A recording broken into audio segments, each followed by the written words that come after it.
Fala pessoal, eu sou o Dio do Sport Center. Hoje trago mais um vídeo para vocês. Se gostar, não esqueça de se inscrever e curtir o vídeo. Leva menos que 5 segundos e é de graça. Obrigado e bom vídeo. O Esporte Espetacular começa com imagens trágicas de um jogo de futebol na Indonésia. Invasão de campo, confusão e mais de 170 mortos, segundo agências de notícias. Conversamos com brasileiros que estavam em campo e contaram o que provocou essa tragédia, uma das maiores da história do futebol. A rivalidade é uma rivalidade local, regional, né?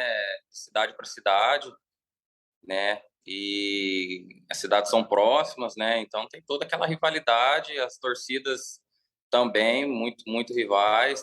Então assim, esse jogo ele não acontece sem carro blindado e torcida única. Na hora que a gente correu, né? A gente correu para dentro do vestiário e aí já comemorando e tal a vitória. E aí a polícia já veio, falou não, troca, senão a gente não sai. A gente ficou trancado no vestiário por mais ou menos umas 5 a 6 horas. Uma selvageria. Eu só posso dizer que eu estou em choque até agora. Tá sendo difícil até para digerir o que aconteceu. Ontem à noite eu pensei que eu ia perder minha vida. Ainda hoje, aqui no Esporte Espetacular, que conta agora uma história impressionante, como este atleta sobreviveu a um problema de saúde que costuma ser fatal. O som só aumentava o desespero, porque o monitor cardíaco marcava batidas de um coração em frangalhos. Estatelado na maca de um hospital e com dores no corpo todo, Timothy O'Donnell então se deu conta da gravidade do caso e pensou: será que eu vou morrer aqui?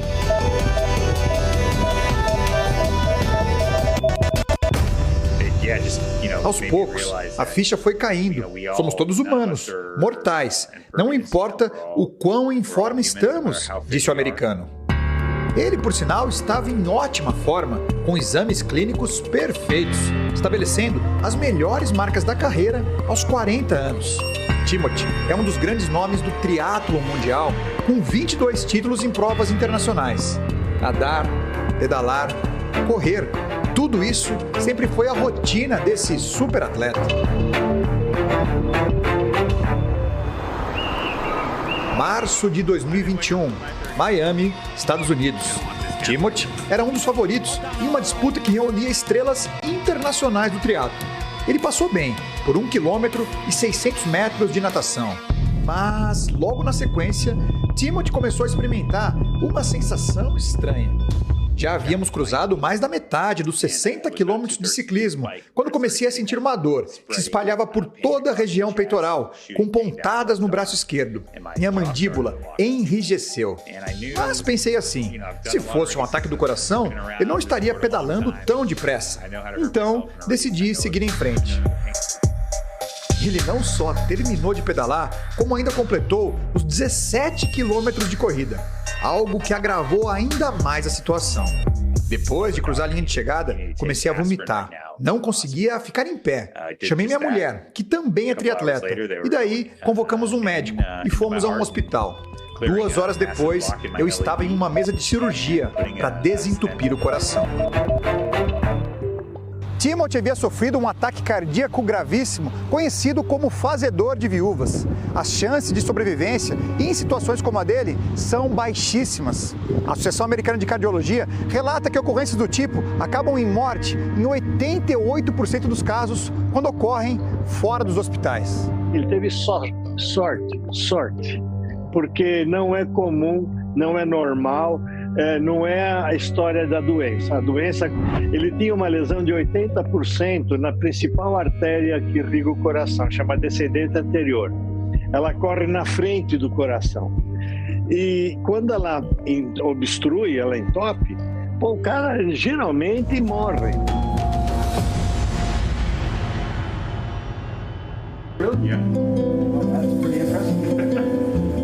Timothy, claro, festejou a bênção que recebeu e, durante um tempo, nem pensou mais em esporte. No fim das contas, eu sou um pai, um marido, e essas são as minhas prioridades. Mas, com o tempo, as investigações médicas não apontaram doenças graves escondidas no corpo dele. Ele tinha uma predisposição genética para riscos cardíacos, que desconhecia. Com o monitoramento mais preciso, não havia grandes riscos. E o coração de Tim se recuperou bem. A própria junta médica que o seguia, então, deu o recado. Se quisesse, Timothy poderia voltar ao triatlo. Era o que esse atleta mais precisava ouvir. Em 2018 e 2019, fiz as melhores provas da minha vida. Ou seja, eu estava bem, em ótima forma. Então, claramente, havia algo a mais no tanque. Minha jornada não estava completa.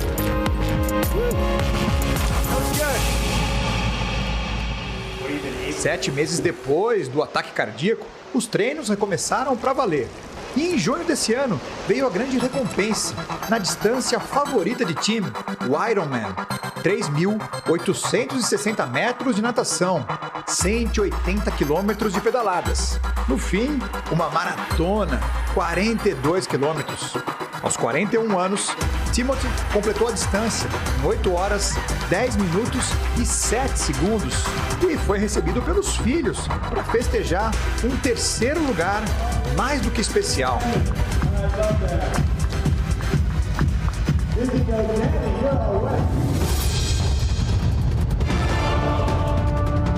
Resultado que garantiu vaga para a prova mais emblemática e importante da modalidade, o Ironman de Kona, no Havaí, que chega neste ano à 44ª edição. Em 2019, Timothy foi vice-campeão da disputa, cravou 7 horas, 59 minutos e 40 segundos, a melhor marca de um norte-americano na história da prova. Ele já está no Havaí novamente, porque a edição de 2022 ocorre no próximo sábado. Revigorado, Timothy só quer curtir. É um novo desafio, mas em parte é o que nós buscamos como triatletas, desafiar nossos limites. Claro que agora estou em um outro nível de teste, físico e mental, mas aceitei isso muito bem. Nada de preocupação com resultados dessa vez. O Ironman consagra homens e mulheres de ferro num enorme teste de resiliência. Timothy já deu provas do que é capaz. Nadar, pedalar e correr. Agora tem outra função. O triatlo virou uma forma de celebrar a vida.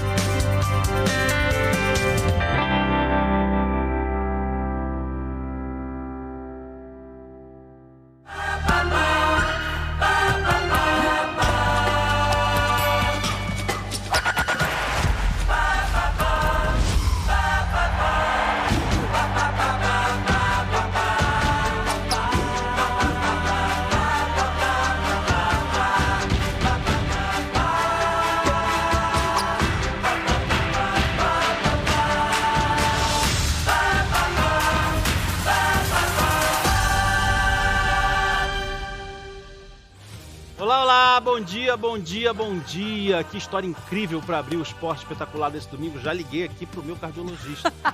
E que bom é ter a Karine Alves com a gente nas férias da Bárbara Coelho. Bom dia, Karine, bem-vinda. Bom dia, muito obrigada, Lucas. Bom dia para vocês. Bárbara, descanse que atleta precisa disso mesmo. Hoje é dia de eleição, então você compareça, vote, exerça o seu direito de cidadão. É isso, gente. Vamos votar, exercer nosso direito democrático, que é muito valioso. E como a gente já mostrou na abertura do Esporte Espetacular, uma confusão generalizada deixou pelo menos 174 mortos num jogo de futebol na Indonésia. Esse número foi confirmado pelas autoridades locais agora de manhã.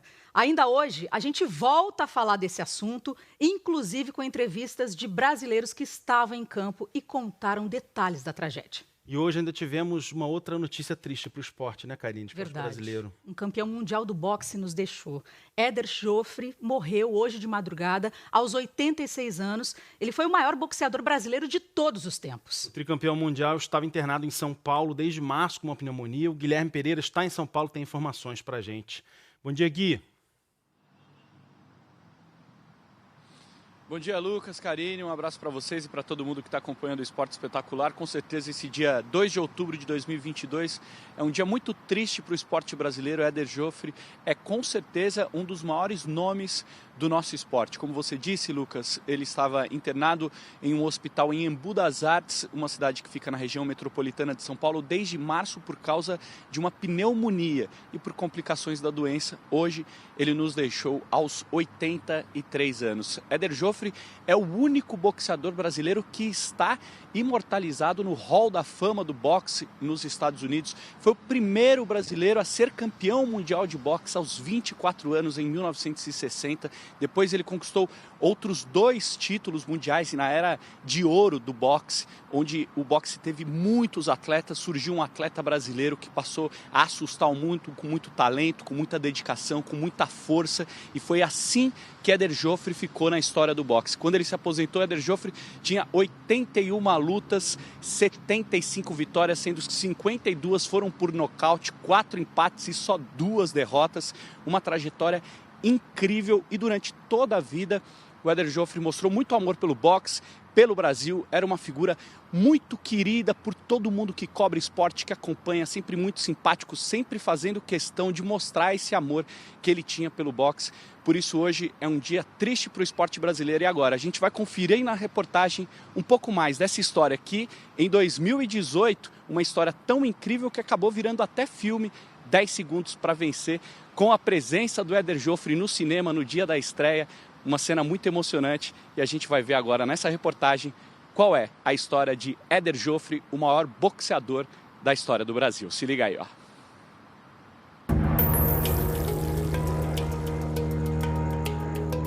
O principal pugilista brasileiro, o maior peso galo de todos os tempos, Éder Joffre.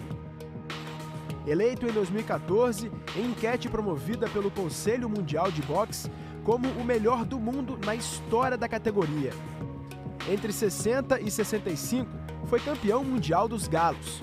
Unificou os títulos das federações americana e europeia. Lutou 81 vezes, venceu 75. Conquistas que renderam a ele o apelido de Galinho de Ouro.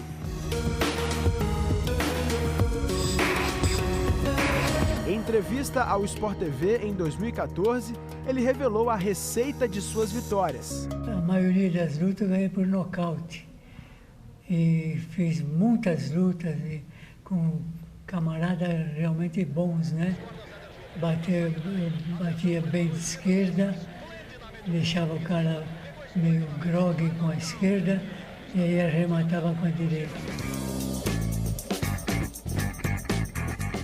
Uma das lutas mais marcantes foi contra o britânico Johnny Caldwell, diante de 20 mil pessoas no ginásio do Ibirapuera. Uma frição em todo este público do Ibirapuera. Caldwell pareceu sentir o golpe. Estácio, um castigo extraordinário. Ele falou, não, eu vou ganhar dos macacos brasileiros, ou do Éder Joffre, uma coisa assim. Eu sei que ele falou em macaco.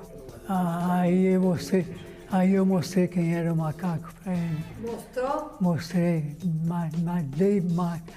arrebentei ele. Caldwell não aguenta mais, é um sofrimento extraordinário. Está sendo massacrado, lá está o juiz. Só existe um campeão mundial de boxe na categoria. Foram 4 empates na carreira, mas apenas um adversário superou o Joffre. Suas únicas 2 derrotas foram para o japonês Masahiko Harada. Lembro que o japonesinho, ele parecia que tinham dado corda nele. Largava ele vinha em cima, já vinha pulando. Batia. Eu não sabia se eu descendia aqui ou aqui embaixo. A carreira profissional de Éder Joffre, que começou em 1957, foi interrompida em 66. Mas em 69, ele voltou, desta vez como peso-pena, e antes de se aposentar definitivamente, por causa da morte do pai em 76, foi campeão mundial por mais 2 anos, em 73 e 74, pelo Conselho Mundial de Boxe. O lance é perigoso, o Éder colocou a esquerda por baixo, sensacional! Éder Joffre, campeão mundial de boxe!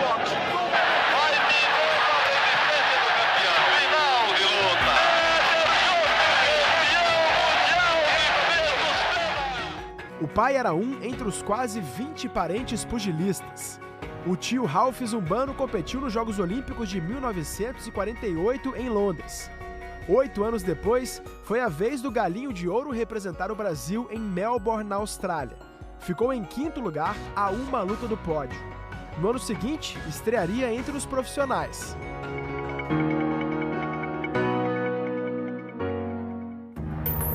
A vitoriosa carreira de 19 anos, entretanto, teve consequências negativas. Éder Joffre foi atingido pela encefalopatia traumática crônica, pejorativamente chamada de demência pugilística. A doença é comum entre lutadores, reflexo das sequelas acumuladas por traumas na cabeça.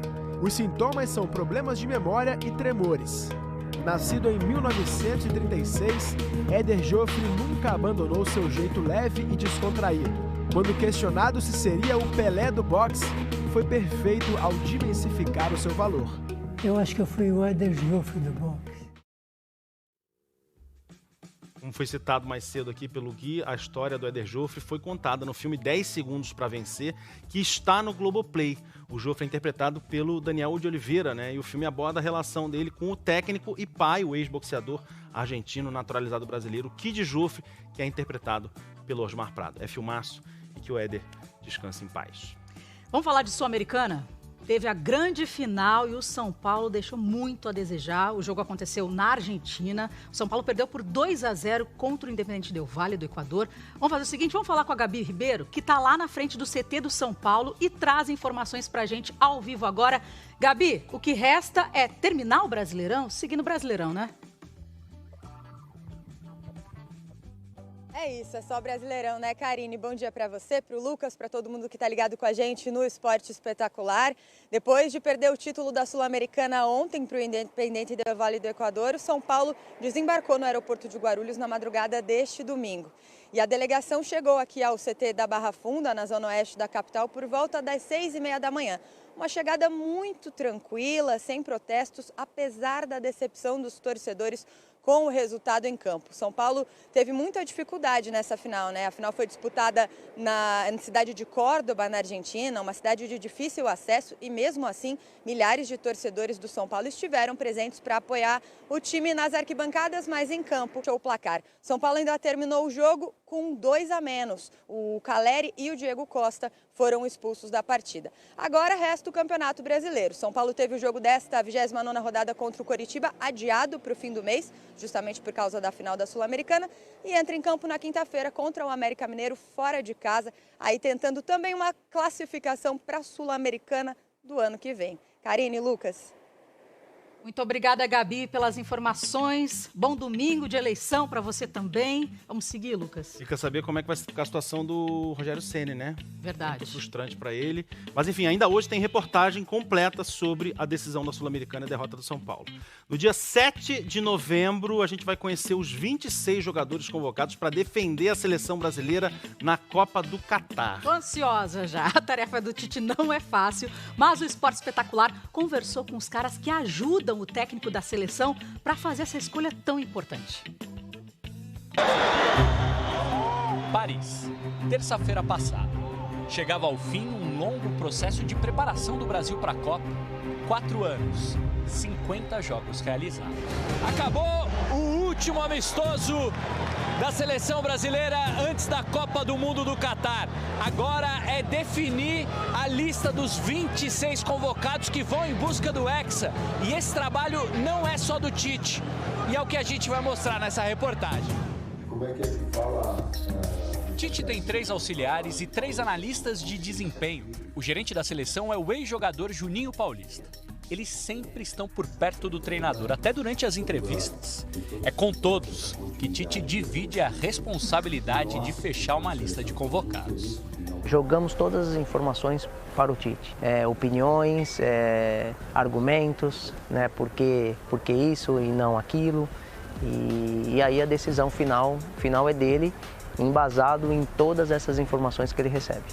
Eles trabalham na sede da CBF de segunda a sexta, das 10 da manhã às 7 da noite. Entre uma convocação e outra, várias reuniões são feitas na sala do Tite para que cada um apresente as suas ideias de quem deve ou não ser convocado. Bem municiado, né? Ou seja, de informações, de imagens, né? Ele muitas vezes quer que a gente fundamente, né? E aí o bicho pega. Ao longo deste último ciclo de 4 anos, 87 jogadores foram convocados para a seleção brasileira. A comissão técnica trabalha com 55 nomes por convocação. Esse é o número que será enviado para a FIFA antes da divulgação da lista final de 26 atletas. Com isso, a seleção tem 3 ou 4 jogadores por posição.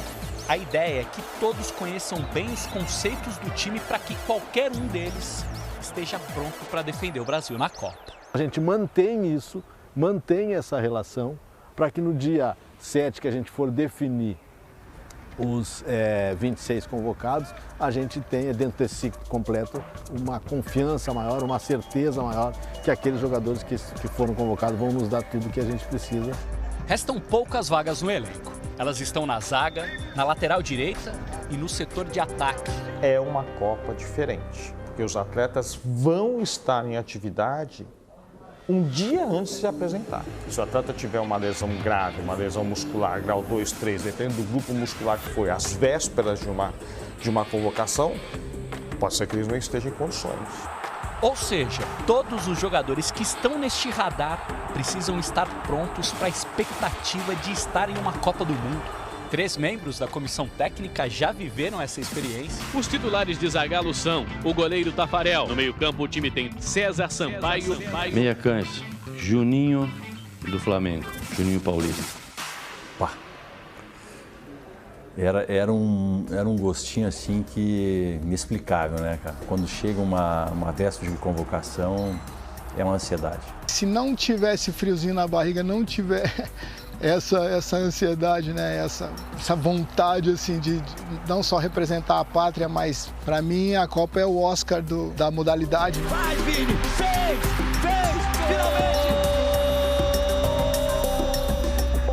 Tá na hora, né? O Brasil não pode ficar tanto tempo sem esse título importante. E eles sabem disso, eles sabem dessa importância, né? E quem estiver na lista de 26, com certeza vão estar preparados para buscar esse E essa expectativa vem do excelente retrospecto da seleção nos 50 jogos feitos neste ciclo. Principalmente na reta final da preparação, quando os jovens passaram a ser protagonistas do time. São 37 vitórias, 10 empates e apenas 3 derrotas, 111 gols marcados, 19 sofridos. É um grupo muito bom, um grupo forte, um grupo que joga bem, que sabe sair das dificuldades, sabe, tem força para isso, tem juventude, tem experiência e a expectativa nossa aqui dentro é muito alta. Partiu o Neymar, pé direito, deu uma paradinha, bateu! Gol! E é diante de tudo isso que a gente mostrou que cada um desses profissionais vai dar a sua opinião para fechar a lista final dos jogadores que estarão na Copa com a camisa da seleção brasileira. Difícil pra caramba de decidir, cara. Eu acredito que cabe a nós fazer as melhores escolhas para que a gente atinja o nosso objetivo maior. Apesar de tanto apoio, reuniões e estudos, a palavra final é de apenas uma pessoa. A decisão de técnica é muito solitária, muito dura. E a palavra final é muito dura. Ela te traz assim, um prazer da atividade, mas ela é dura no momento final da decisão. Erros eu vou cometer, eu tenho que racionalmente entender que vão ter pessoas que não vão gostar e que eu não vou representar, porque assim é a vida. E no dia 7 de novembro, ela enfim vai ser revelada.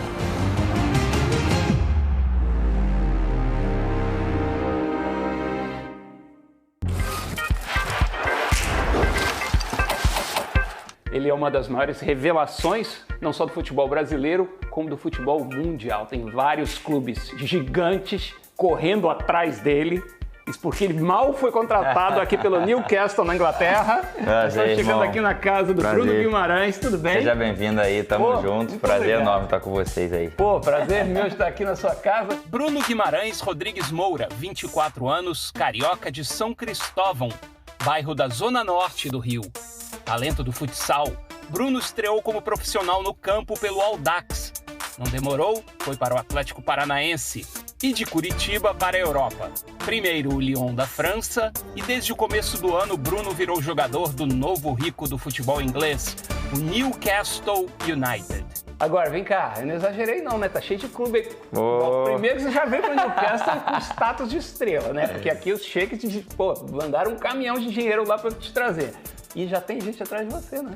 Ah, é legal ter mais só apenas sondagem. Eu acabei de chegar, estou muito feliz. É um projeto muito ambicioso do Newcastle. Porque dinheiro não está faltando, né? O clube está com investimento vindo de outros países, inclusive, né? Bilionários, né? Dinheiro de petróleo, né? Isso vai ajudar bastante, com certeza. Mas a gente sabe que não é só o dinheiro que vai fazer o time grande aí. Não significa que vai ganhar também. A gente vê aí o PSG, o City na luta pela Champions aí, mesmo com esses donos também. Então tem que ter muito trabalho que só com o dinheiro não compra felicidade. Não adianta não, né? Futsal para mim foi muito importante na minha carreira. No Helênico, no né? Helênico. E aí você passou para o campo como? Eu fiquei um ano no Fluminense com 11 anos, né? Treinando e fui mandado embora. Aí com 12 anos, no ano seguinte, fui pro Botafogo, fiz 4 treinos. Os caras já você não tem condição nenhuma, me mandou embora. Eu fiquei chateado pra caramba na época. Claro, mas não desistiu. Não desisti. Continuei no futebol de salão, também tinha 12 anos, era muito novo. E meu treinador do Helênico, na época, assumiu o Audax Rio. No Sub-13. E daí ele, pode vir aqui, você já vai chegar aprovado, não vai precisar passar por teste, por nada. Me levou para o Audax e daí começou o Audax Rio. Depois, com 16 anos, saí de casa para morar em São Paulo, né? No Audax São Paulo. Time que marcou época, né? Isso. E em 2018, o Atlético joga o estadual com o Sub-23. Ali eu comecei. Sorte. Aí joguei muito, fui o melhor jogador do Paranaense, fiz gol na final contra o maior rival, Curitiba. Final desse ano já ganhamos a Sul-Americana, em 2018 mesmo. E 2019 ganhamos a Copa do Brasil.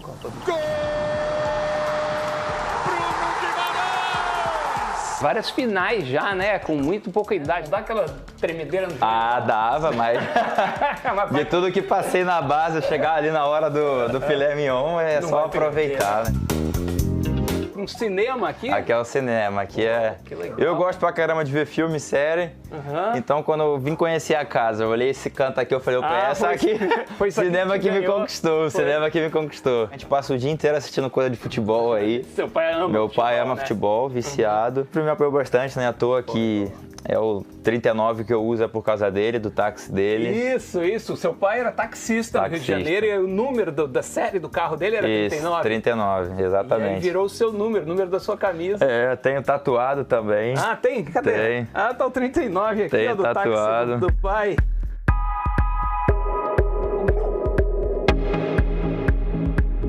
Você teve, assim, nervos de aço, sangue frio, Bruno, porque você, quando estava ainda sem ter um salário alto, você teve uma proposta da China que era absurda, né? Que era uma proposta de, era muito dinheiro. Muito dinheiro, né?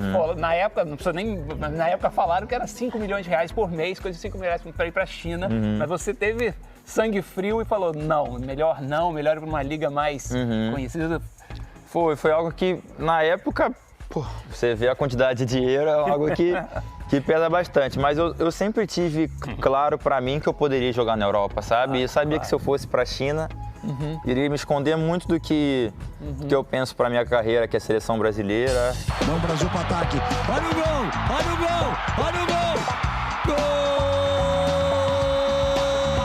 Grande jogada do Bruno Guimarães, que, olha, vai firmando o nome pra Copa. Temos que falar de seleção brasileira, né? Com certeza. Como é que é essa alegria e essa responsabilidade, né? É bravo. Nas primeiras convocações eu senti bastante o peso de estar lá, de você estar com jogadores que você só jogava no videogame e você só assistia, tá só com o craque reunido, é um nível muito alto. Mas hoje eu já estou tranquilo, já me sinto muito bem, já tenho intimidade com todo mundo. E nem à toa que meu futebol tá só subindo, todo mundo me recepcionou muito bem. Como é que você se vê, Bruno, no futuro? Jogando nessa mesma posição ou de repente você acha que você está se sentindo mais à vontade para fazer outras funções no campo? Eu gosto de jogar como segundo volante, mas já joguei como 10, já joguei como 5.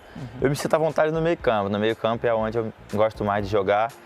Quem sabe mais pro futuro, chegando mais para perto do gol, né? Fazer mais gol é importante.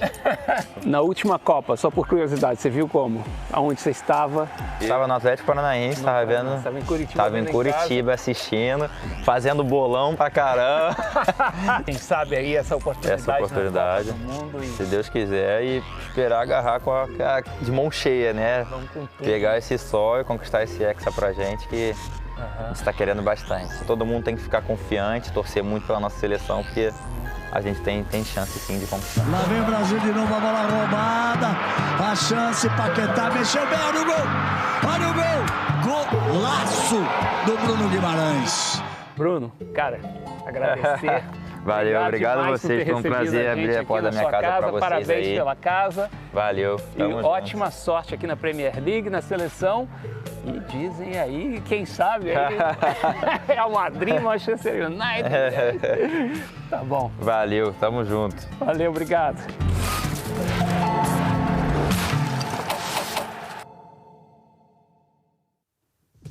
Esse aí acho que vai pra Copa, né? Eu acho que vai, né, gente? Lá. Olha, aqui no nosso telão, algumas reportagens que você vai ver ainda hoje no Esporte Espetacular. No clima de Copa do Mundo, tem uma homenagem linda pro Zagallo com essa obra de arte. Vocês já conheceram o traço aí? Vocês imaginam quem é que fez esse desenho? Não revela. Não vou revelar não, mas relembrando um momento incrível na Copa de 98. Essa reportagem tem entrevista do Ronaldo Fenômeno, do Galvão Bueno, do Tafarel. Pouca coisa, né? Só que não. E seguindo ainda no clima de Copa do Mundo, na série Eu Também Sou, tem muita resenha sobre os bastidores do Penta em 2002. E agora a gente vai mostrar um aperitivo do show do Pedro no Maracanã. Pedro marcou 3 gols dos 4 que o Flamengo fez na vitória sobre o Bragantino. Olha o aperitivo. Fez gol no sábado, que não dá pra pedir música, hein, Pedro? 10 gols no Campeonato Brasileiro ele chegou, fez gol de peito. O Pedro faz gol de tudo que é jeito.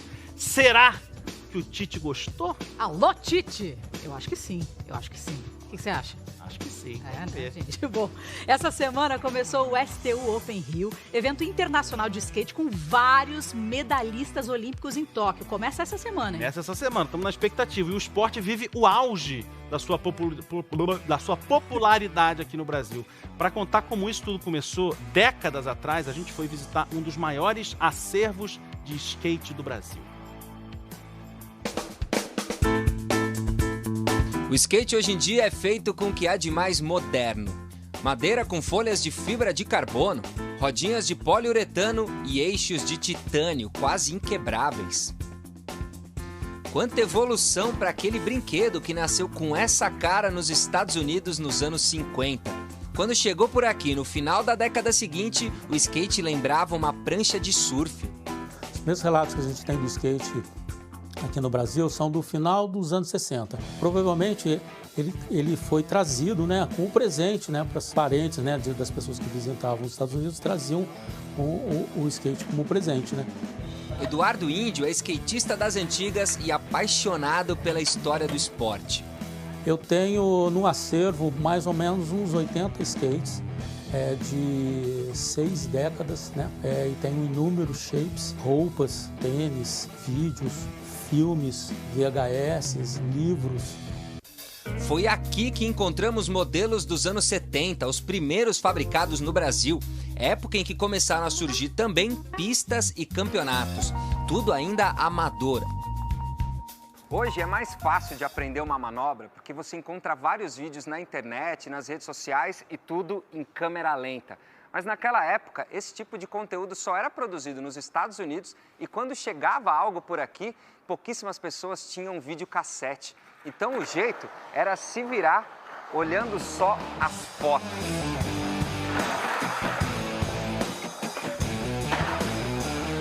O que nós tínhamos como referência realmente eram as revistas.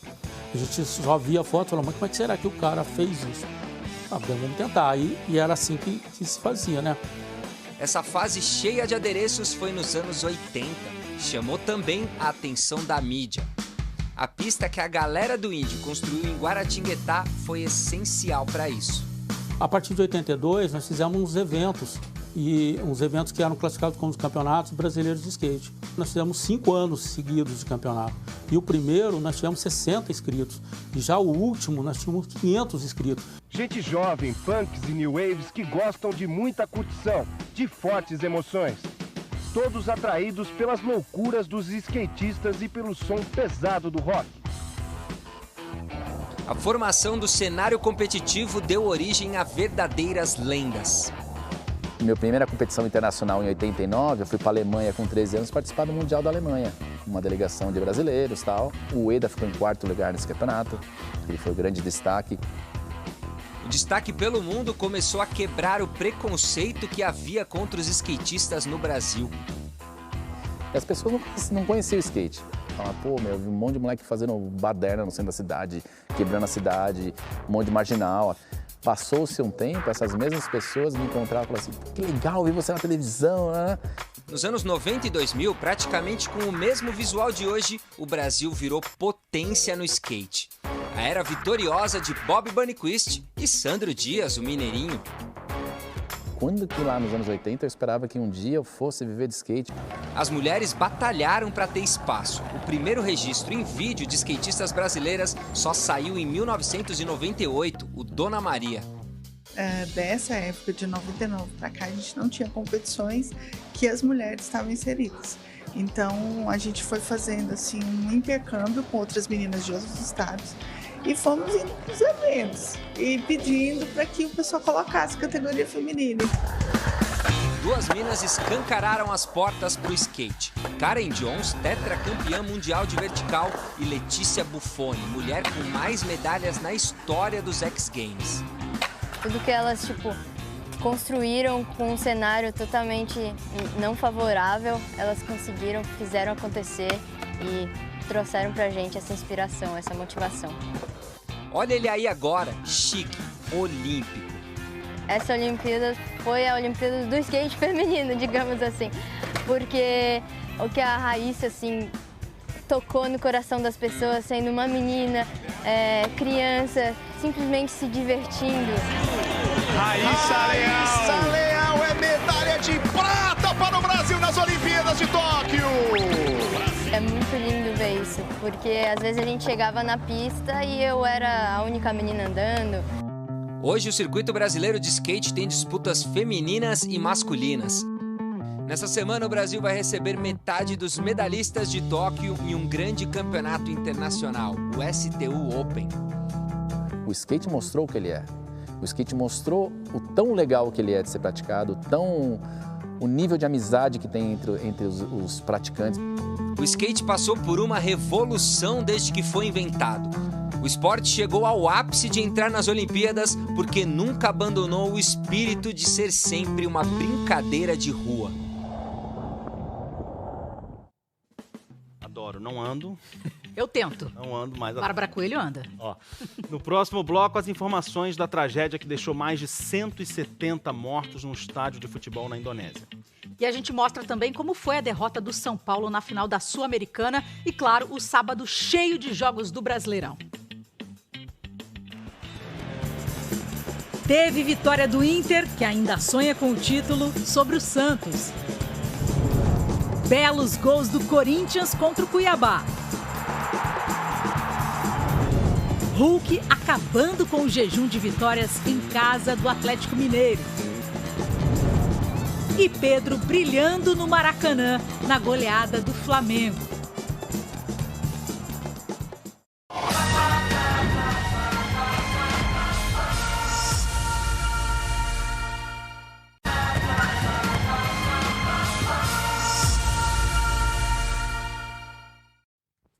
O Esporte Espetacular está de volta, ao vivo nesse domingo, trazendo informações sobre a tragédia num estádio de futebol na Indonésia.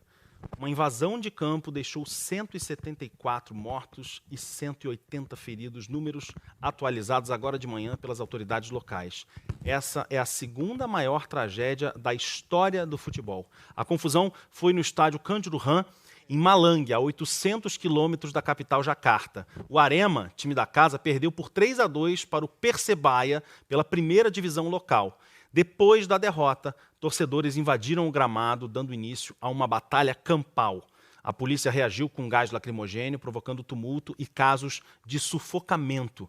A maioria das mortes, segundo as autoridades, foi de pessoas pisoteadas. 4 jogadores brasileiros estavam em campo e contaram para o Esporte Espetacular o que viram dessa tragédia. Maringá, goleiro do time da casa, relatou os momentos de pânico. Ele disse que pessoas morreram na frente dele, dentro do vestiário. Nessas 5, 6 horas aproximadamente que a gente ficou dentro do vestiário, foi um desespero, né? A gente não sabia de nada que se passava lá fora, só escutava gritos e barulho de bomba, de gás. O pior ainda aconteceu que muita gente que acho que inalaram aquele gás de pimenta estava já nas últimas. Os pessoal trouxeram para o nosso vestiário e pessoas faleceram ali na nossa frente. Isso aí eu entrei em desespero, porque eu vi aquela cena. A única coisa que eu pensava assim, meu Deus, vou perder minha vida aqui num jogo de futebol. Que desespero mesmo. Os outros 3 jogadores brasileiros são do time visitante. Eles conseguiram sair do estádio às pressas logo depois do jogo num veículo blindado. Igor Vidal, Léo Leles e Silvio Júnior também conversaram com a produção do Esporte Espetacular. Polícia, exército entrar dentro do vestiário falando vamos, 5 minutos, temos que sair, senão a gente não vai conseguir sair hoje daqui.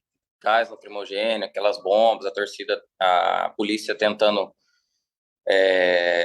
dispersar o público ali acontecendo do nosso lado. Então a gente viu briga entre torcedor, a polícia tentando controlar a situação. Então assim, foram cenas bem intensas, ali, bem fortes. Nós ficamos ali umas 2 horas ainda esperando e vendo aquela cena ali, tipo assim, cara, era surreal.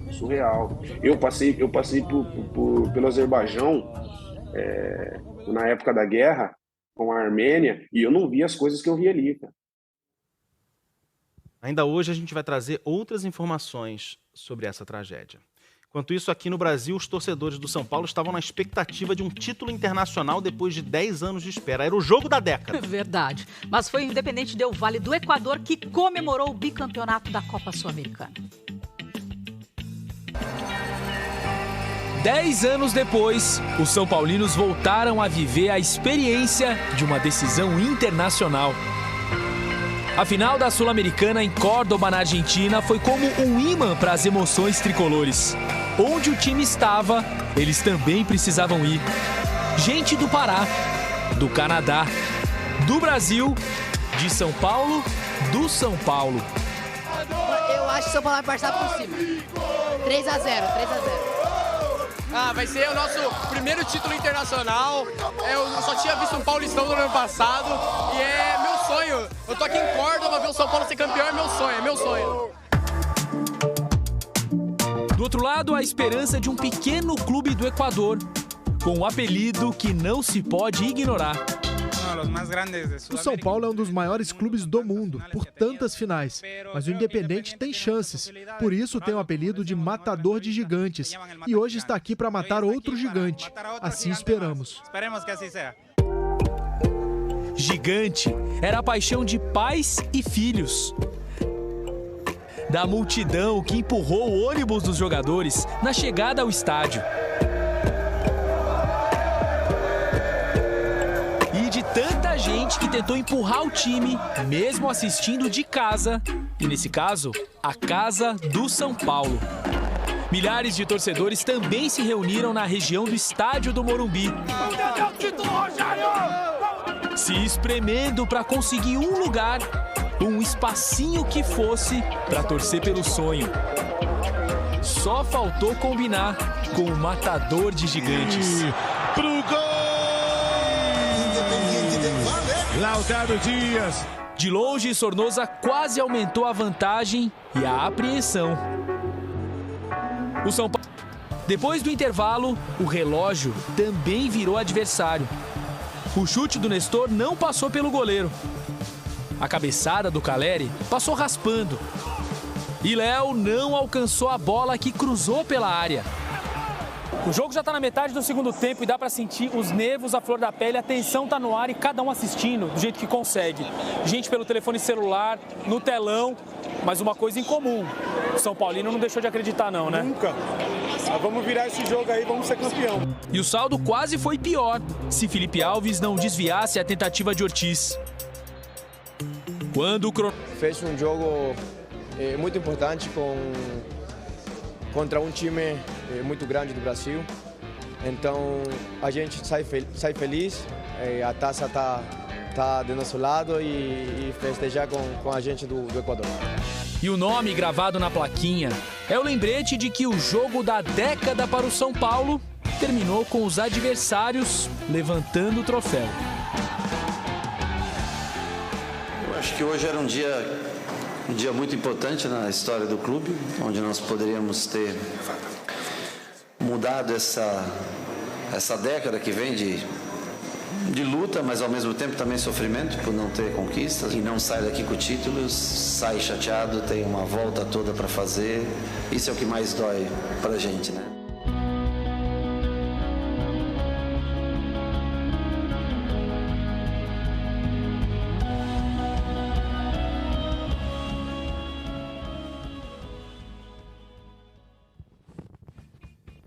Triste e doído. Gente, hoje é dia de eleição e por isso o domingo não terá jogos do Campeonato Brasileiro. Em compensação, o sábado foi movimentado, né? Tivemos 8 partidas. Bastante coisa, né? O Internacional, por exemplo, voltou para a vice-liderança, contra o Santos conseguiu vencer e o Palmeiras, que está na liderança, tem 7 pontos a mais, ó, a vantagem. Só que ainda joga segunda-feira contra o Botafogo. Pois é, o Fluminense, que era o vice-líder, caiu para a 3ª posição com a derrota para o Atlético Mineiro. 2-0, o Atlético voltando a vencer no Mineirão depois de 6 jogos. Corinthians também venceu, bateu o Cuiabá. O Hulk caprichou, mas ninguém brilhou tanto quanto ele. O Pedro fez 3 dos 4 gols que o Flamengo aplicou no Bragantino, goleada. Começou muito bem esse mês decisivo. Vamos aos gols do EE.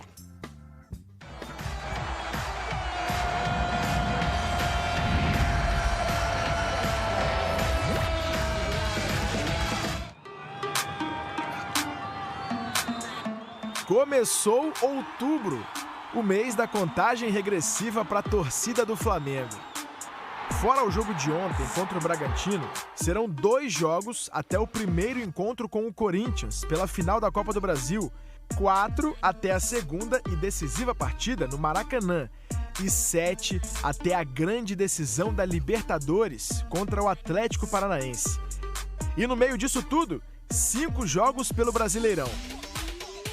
Um campeonato que tá difícil pro Flamengo, mas que o clube ainda não desistiu. É difícil, né? A gente tem 2 competições, 2 finais importantíssimas que todo mundo quer jogar. A gente fica ansioso para que chegue logo, obviamente, começar ali jogo a jogo, né? Que ainda tem o Campeonato Brasileiro que não acabou ainda. Tanto não acabou que ontem quase 47 mil pessoas foram ao Maracanã empurrar o time contra o Bragantino.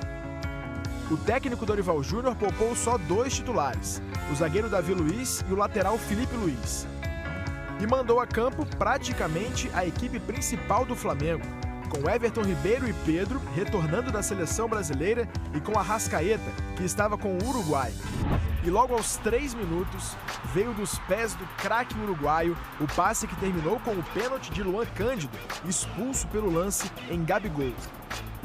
Mas o atacante desperdiçou a 4ª cobrança em 37 com a camisa do Flamengo. E se a festa não veio no pênalti, logo na sequência, passe de Arrascaeta e gol de Gabi. Não foi um pênalti perdido que deixaria Gabriel abalado. O Bragantino, mesmo com um jogador a menos, empatou a partida com Elinho. Mas o que se viu depois foi um show de Pedro, cada vez mais perto da Copa do Mundo. Em apenas 5 minutos, ele fez 3 gols. Primeiro, chutando rasteiro para deixar o Flamengo na frente de novo. Depois, escorando de peito, 3-1. E por último, soltando a bomba de pé direito para fechar a goleada, 4-1. Pedro confirma toda a sua fama, toda a sua fase. Mais um de Pedro, terceiro dele. Já são 27 gols do Pedro no ano. Ele está empatado com o Gabigol na artilharia do Flamengo na temporada. A gente queria voltar a vencer, estava em um momento que a gente não vinha de vitória, mas hoje, graças a Deus, pudemos ser felizes e continuar assim, né, crescendo para subir na tabela do Brasileiro e chegar bem nas finais também. E por falar nas finais, voltamos ao calendário do mês decisivo de outubro. Nos jogos do Brasileirão, poupar jogadores titulares e focar nas Copas? Ou ir com força máxima em todos os jogos e buscar os 3 títulos? Eu sou a favor sempre de jogar. Quem está 100% joga. Poupar por medo de um trauma no jogo, sem um critério fisiológico, não. Para mim, tá legal, vai para o jogo. Eu acho que tem que ter um entendimento de que o Flamengo fez uma temporada com muita turbulência, que tem ainda o risco de terminar o ano sem título nenhum, e então precisa ter um esforço da comunidade rubro-negra, da nação rubro-negra, que é de apoiar o time até o jogo da Libertadores. Fazer uma análise do Flamengo nesta reta final, levando em conta apenas os confrontos e a frieza dos números, não é possível. Tem que se colocar nessa balança um componente importante: a presença desta torcida apaixonada, que tem enchido quase todos os jogos do Flamengo.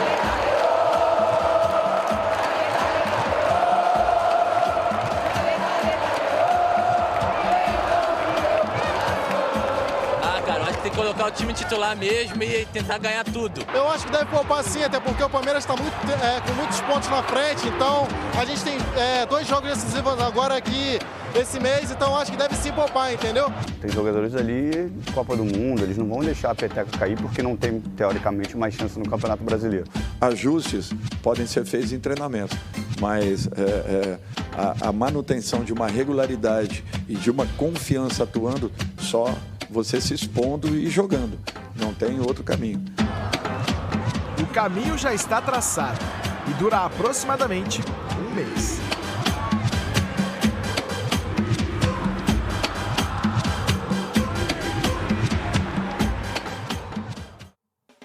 Agora vamos falar do Fluminense, que acabou perdendo diante do Galo e aí caiu para 3º lugar.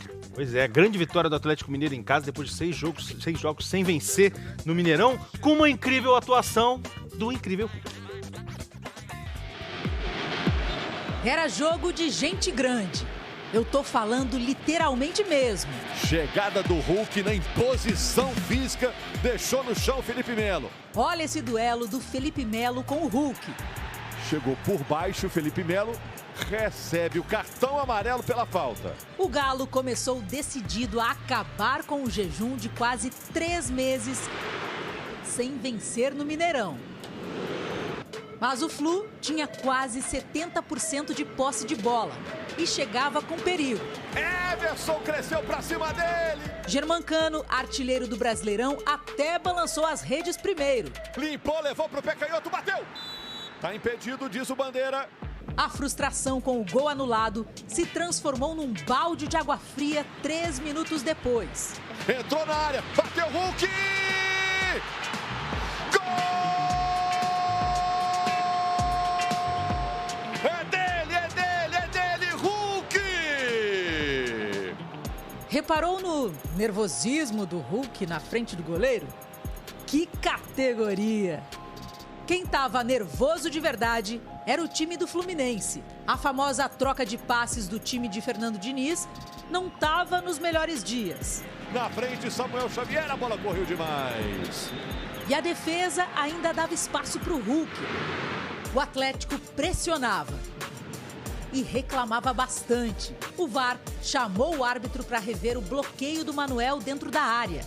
E o prejuízo do Fluminense foi grande. Pênalti para o Galo e 2º amarelo para o zagueirão, que foi para o chuveiro mais cedo. Na cobrança, olha ele de novo. Gol! É mais um dele, do Hulk! Podia até ter virado passeio no Mineirão, mas parece que o Ademir achou que 2-0 estava de bom tamanho. Diante do goleiro, Ademir tenta um drible, chega na cobertura. Fim de jogo e fim de jejum em Belo Horizonte. Vai fazer mais de 3 meses que não ganhávamos em casa. Então pra gente é difícil pra caramba. Tem que ser perseverante, tem que levantar a cabeça. Enxergar as coisas boas, que não é só coisa ruim que tem também. Pelo lado do Fluminense, agora terceiro colocado, não deu para esconder a frustração. Vamos chateados para casa porque o nosso objetivo não é chegar apenas em Libertadores. Nosso objetivo é brigar até o final pelo Campeonato Brasileiro. Duplamente negativo a derrota em si e a chance que a gente poderia ter de aproximar do líder. Quem se deu bem com essa derrota do Fluminense foi o Internacional, que reassumiu a vice-liderança com uma vitória magrinha sobre o Santos. Mas numa tarde que não foi só de alegrias, por causa da lesão do meia Gabriel. Vamos começar com um gol impedido que teve do Moledo, logo aos 2 minutos de jogo. Não valeu, não valeu, não valeu. O Moledo estava impedido. Você, Moledo, estava impedido. Vamos ver no replay. Aí, o VAR checou, tava lá. Aí o Maurício cruzou, a bola sobrou pro Bustos, que chutou pra fora. Foi perto ali, mas foi pra fora. Mas quando o cruzamento do Maurício encontrou o Depena, aí ele não teve pena. O diretor que autorizou fazer essa, eu falei que não era bom, mas ele falou, não, pode fazer. Depena de canhota, 1-0, o gol filho único da vitória do Inter no Beira-Rio, com 30 mil pessoas vibrando com o Colorado. Olha o Ângelo, olha o Keiler, na ponta dos dedos. Tapinha. Aí o Bustos isolou sozinho. Ele mesmo lamentou, olha só, caiu no chão depois, botou a mão na cara, porque isso aí não é pra perder, ó. De frente pro gol do Santos. Vamos pro segundo tempo com o bolão do Gabriel pro Brian Romero. Brian Romero ali com o João Paulo a queima-roupa. Peito de aço, João Paulo. O Bauerman ficou e o João Paulo saiu bem. O Luan saiu reclamando muito da substituição do técnico Orlando Ribeiro.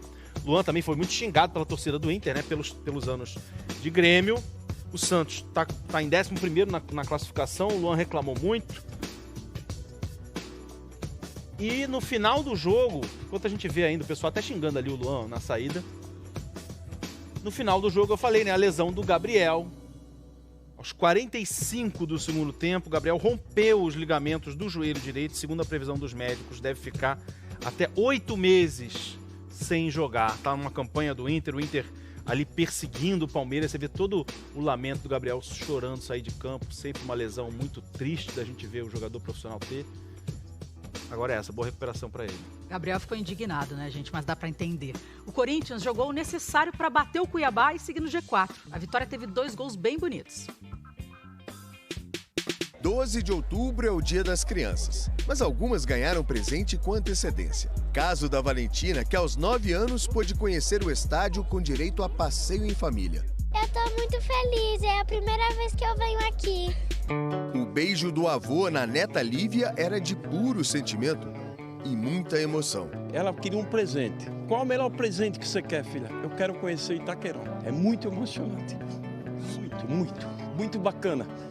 Trazer minhas netas aqui num lugar sagrado igual isso. Eu não tenho nem palavras para descrever, eu contei os dias para vir para cá. E quando a escalação do Corinthians apareceu no placar, a reação da torcida já indicava.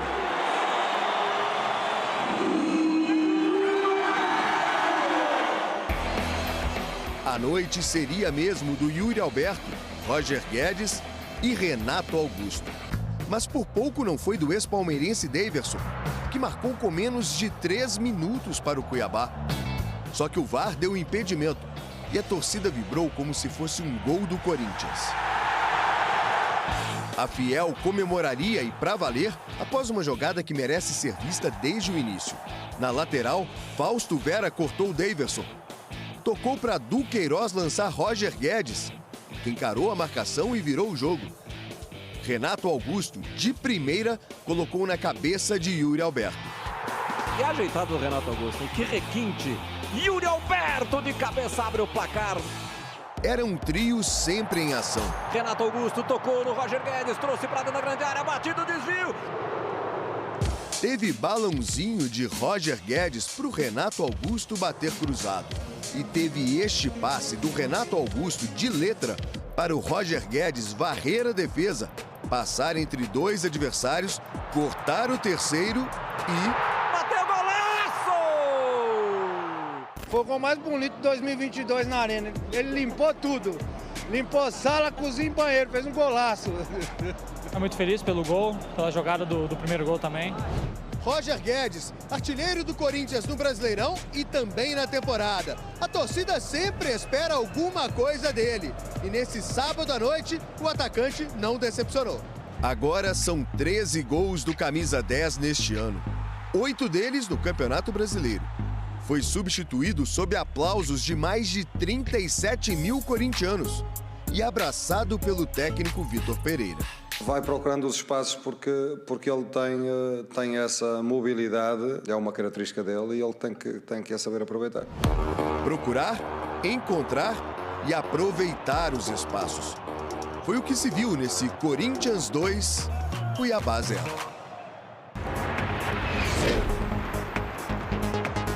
No Castelão, o Batman queria encontrar um outro herói que ajudasse o Ceará, mas não foi fácil. Aloísio pedalou para o lado errado, mas Juninho corrigiu o rumo. América Mineiro, 1-0. No segundo tempo, a esperança do Homem Morcego reacendeu. Teve pênalti para o Vozão. Jô foi para a batida, fez paradinha, mas não enganou o Cavicchioli. Logo depois, Felipe Azevedo arriscou, a bola quicou e o João Ricardo não conseguiu defender. 2-0. No finzinho da partida, o Vina acertou um chutaço e diminuiu. Mas o golaço não ajudou a tranquilizar o coração do torcedor do Ceará, que sofreu a terceira derrota seguida. América 2-1. Na Serrinha, fogo amigo. Primeiro, Tite, do Fortaleza, levou Caio ao nocaute. Depois, Alter, do Goiás, se chocou com Tadeu e ficou com um galo enorme na cabeça. Mas o jogo também teve gol. Romarinho cruzou e na sobra, Lucas Sacha bateu rasteiro no canto. Fortaleza 1-0. A melhor chance do Goiás saiu numa cabeçada de Alter, mas Fernando Miguel fez uma grande defesa. Vitória do Fortaleza, 1-0. Noite de visitante também na ressacada. Luiz Fernando bateu cruzado e o Wellington Rato completou de primeira.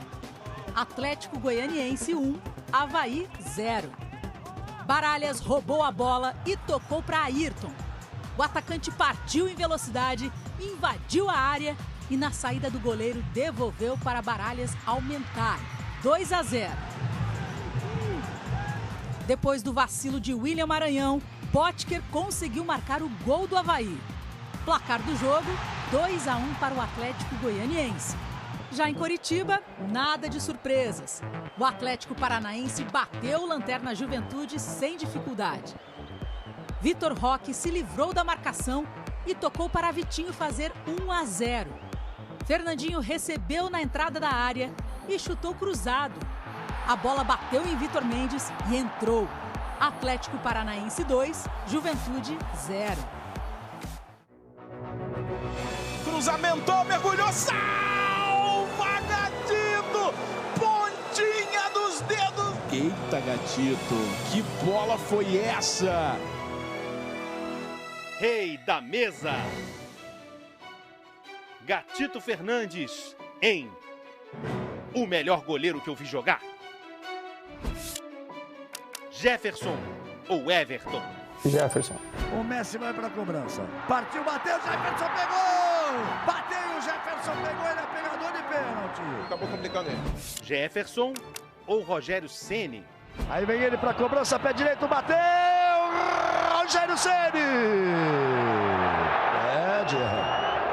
Pegou bem na bola, ele bate muito bem na bola. Onde ela ia, amigo? Que defesa do Rogério. Jefferson. Quer dizer, eu não falei nada para ele. Jefferson ou Marcos? Vem cobrança, olha a bola batida forte. Marcos, e ela foi na trave também. Salvou ali o Marcos tocando com a ponta dos dedos e a bola indo na trave. E essa foi difícil. Marcos. 10% a mais de chance de ser campeão. Marcos ou Chilavert? Chilavert.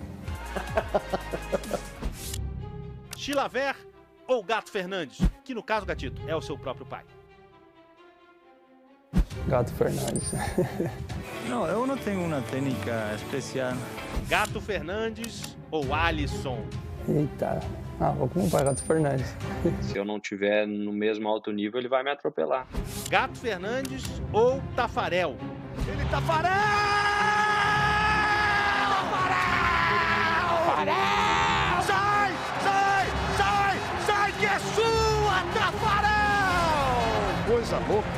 Deixa eu respirar aqui. Gato Fernandes. Então ele vai ficar bravo comigo.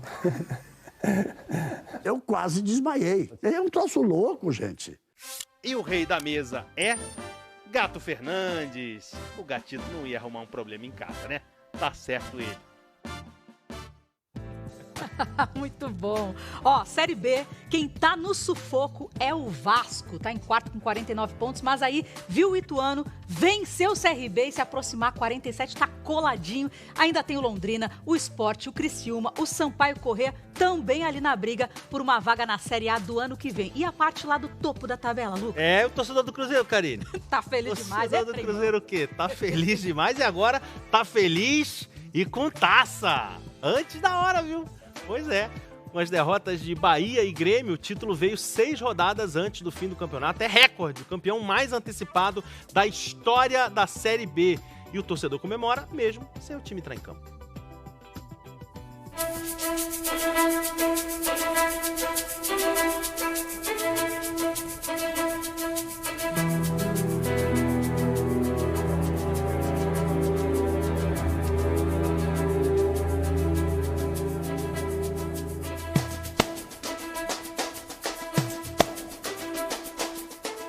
Para ser campeão no sofá, pense numa missão difícil. E difícil em dobro, torcer pelas derrotas de 2 gigantes do futebol brasileiro. Grêmio e Bahia, times do G4 da Série B. Isso porque o Cruzeiro já tinha feito a parte dele. Ganhou da Ponte Preta em Campinas na quarta-feira. O Cruzeiro não só virou, como agora tá goleando 4-1 para cima da Ponte. Então, se perdessem na noite de sexta, Grêmio e Bahia não conseguiriam mais alcançar o Cruzeiro. E o título sairia nesta rodada. Começa Sampaio Corrêa e Grêmio. Hoje é o dia da glória, de fazer história. É estranho estar assistindo o jogo entre cruzeirenses e não estar torcendo pro time de azul, né? Vamos, Sampaio, vamos, Sampaio. Esse aqui é o camarote do Cruzeiro, no Mineirão. E esses são torcedores que nesta temporada apareceram bastante na televisão.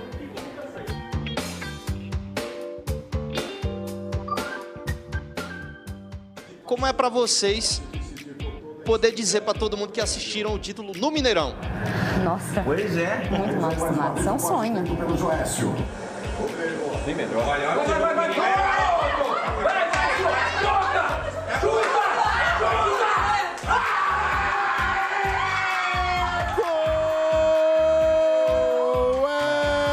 Sampaio Corrêa! Vai! Primeiro tempo foi, mas a farra não ia ser fácil o tempo todo, não. Foi só o segundo tempo começar que o Grêmio chegou ao gol. Vem a cobrança do escanteio! Vai no VAR, meu filho! Vai no VAR! Tá anulando. Exatamente. Pelo toque de mão. Caramba, só! Que é o quê? Tem leite. Sim, mas você...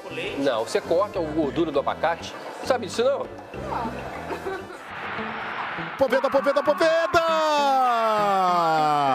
Gol!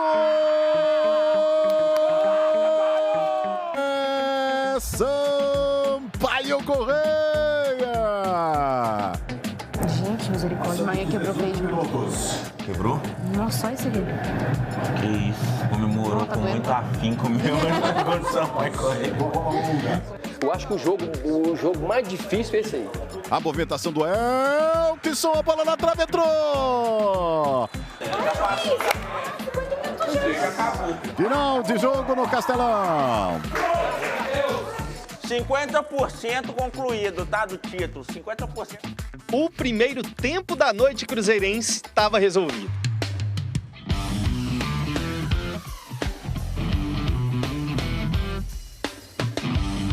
Apenas 90 minutos separavam o Cruzeiro e o Sofá do título. O Cruzeiro inteiro tá com vocês, todo Cruzeirense tá com vocês, vambora. Jogo que vale muito, vale pra Chape, vale a vice-liderança pro Bahia. Chega do outro lado do Jacaré, ele cruza de novo na segunda trave, no toque, gol!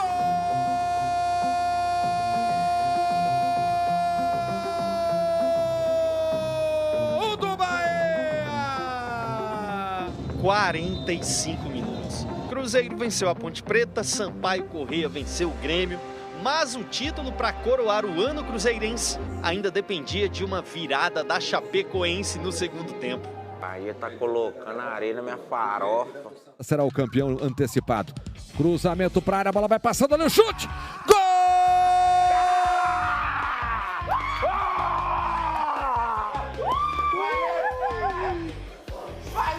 Valeu, Chape!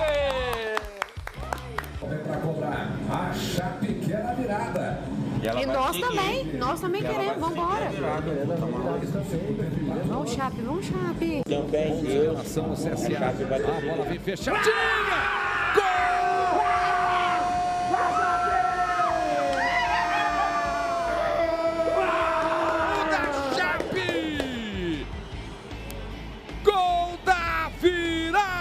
Chapecoense! Cruzeiro, Deus é um Cruzeiro. Ai, Chape, eu te amo demais. Nossa, você vai mais de Cruzeiro, vamos embora. Seremos campeões e não se esqueça! Não se esqueça! A bola vem pra área no desvio, tá sobrando, tá viva! Gol! Ô, juiz, dá qualquer coisa, juiz. Gol do Bahia! Dá impedimento, juiz. Só que não valeu nada! 44, gente. Eu tô preocupado. Sendo da Chapecoense, tá louco.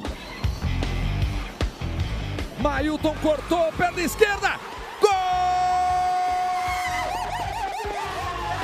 É campeão! É campeão! É campeão!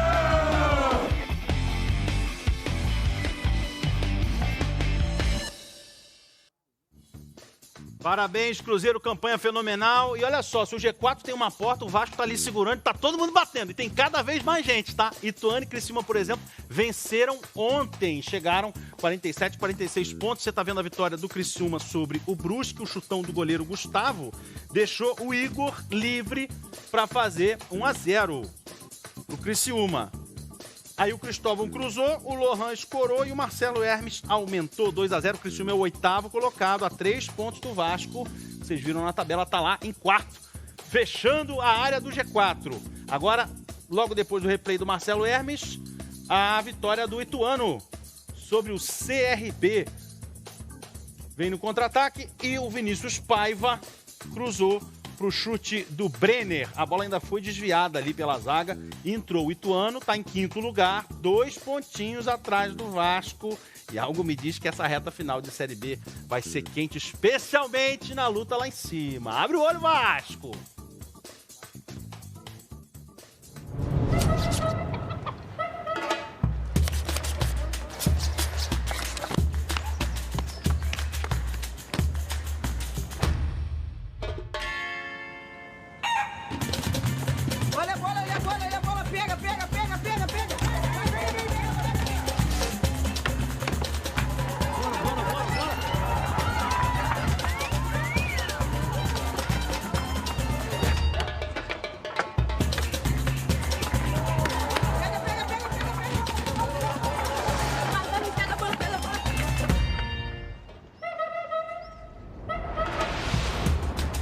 Na Taça das Favelas, se correr, bicho pega.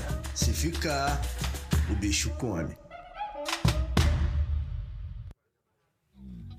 Bom demais! Então é isso aí. Próximo sábado tem as finais regionais da Taça das Favelas. A Globo vai transmitir na Bahia, Minas, Piauí, Distrito Federal, Goiás, Rio e São Paulo. E em novembro tem a final nacional.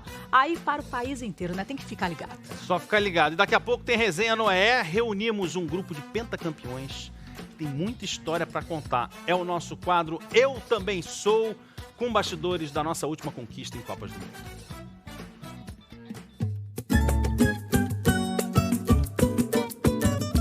Da turma da cacheta. Da cacheta. Da Ia lá. cacheta tinha um vinho.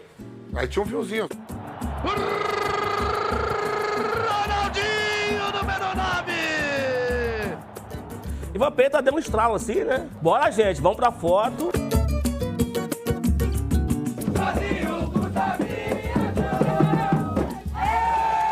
O Filipão queria bater em todo mundo, chegar brigando com todo mundo. É que tá todo mundo dormindo!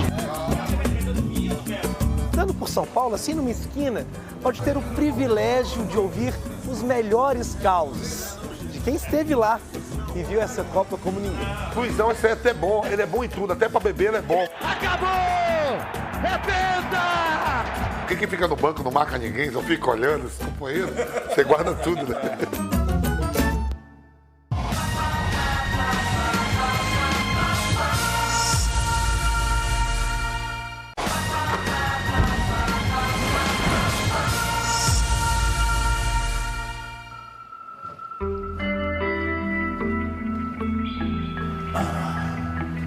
A Copa de 90 eu acho que é a primeira Copa que eu me lembro de ter visto e ter registrado. É muito maluco como o futebol ele acaba preservando uma parte da nossa identidade, principalmente infantil, né? A sobra da bola batida! Porque geralmente o mundo nos obriga a ficar adultos, a ficar mais velhos. E nós temos poucos momentos em que você pode revisitar a alegria da sua infância. As poucas vezes que eu tentei jogar futebol foi no gol. E é muito doido porque meu nome é Manuel. E aí quando eu tentava jogar no gol e alguém gritava, vai Manuel, eu me sentia um pouquinho Tafarel naquela hora. Aí Maradona bateu, Tafarel vai nela! A minha torcida, ela ia para ele. Ela ia para ele. Ele para mim sempre foi a última fronteira. Ele era o cara que poderia virar e dizer assim, todo mundo erra, mas eu não vou errar. Olha a Escócia, olha a chance do jogo! Tafarel! Alguém coloca um pipe porque o que eu vou dizer agora é sério. Tafarel era f***. Rola a bola, valendo para Brasil e Argentina. Vamos nessa, Brasil, vale a sua torcida. É muito maluco porque eu não tinha raiva do Maradona, cara. Eu acho que o que a gente tinha era medo da Argentina. Eu acho que o que a gente tem é medo da Argentina, como eu acho que a Argentina morre de medo da gente. Eu acho que eles têm que ter medo mesmo. Porque, de fato, eles tinham garra, a gente também. Então, parecia, quando eu estava olhando para a Argentina, que eu via alguém equivalente. Mas quando o Maradona colocou, por exemplo, a camisa da seleção brasileira depois do jogo, eu achei super bacana, assim, sabe? Achei um gesto que, no meio de toda aquela relação de medo e de raiva, aquele gesto quebrou, né? Acho que foi um fair play muito interessante. Eu confesso que... Olha o Maradona que eles estão machucados aí. Até hoje eu não entendo essa eliminação. E é o gol da Argentina! Eu lembro que eu estava no pátio da escola e o clima foi um clima de luto, né? Ficou muito delicado porque todo mundo teve que ir para casa. O futebol brasileiro se despede de mais uma Copa do Mundo. Eu era um menino com 10 anos de idade. A minha mãe, ela fugiu do meu pai, que era um cara muito agressivo. Faziam, nessa época, 2 anos que eu morava longe dele. Ainda tinha muito essa ausência paterna, né? E eu era um menino ainda tentando entender o mundo. E eu acho que isso a Copa faz de bacana. Quantas pessoas não passaram a saber que o mundo era maior do que a sua rua? Em 1990, tinha um menino de 10 anos ali, com poucas perspectivas e que via na Copa do Mundo uma janela para o universo. A gente depende desse espetáculo muitas vezes porque...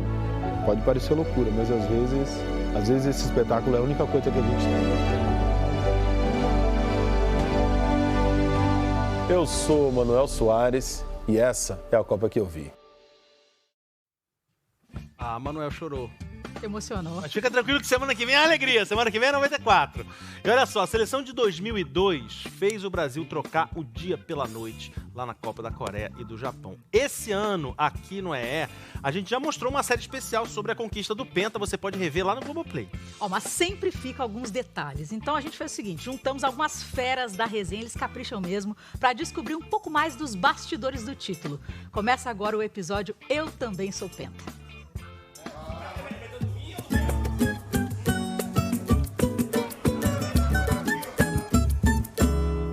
Brasil!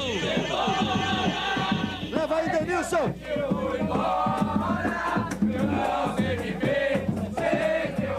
O Brasil é conhecido no mundo pelo futebol e pelo samba.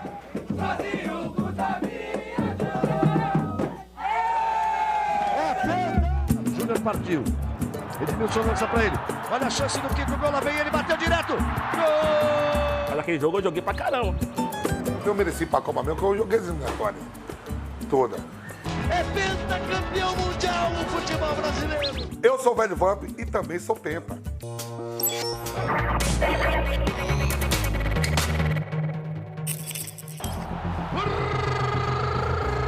Ronaldinho, número 9. A trajetória, os gols de como o Brasil foi pentacampeão mundial, a gente já viu milhares de vezes, conhece há 20 anos, mas essa é uma história que vai muito além dos protagonistas. E se você der sorte, andando por São Paulo, assim numa esquina, pode ter o privilégio de ouvir os melhores causos de quem esteve lá e viu essa Copa como ninguém.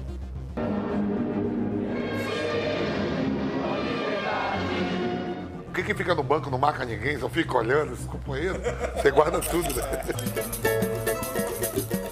Uma mesa de bar e 3 amigos que viveram juntos belas histórias.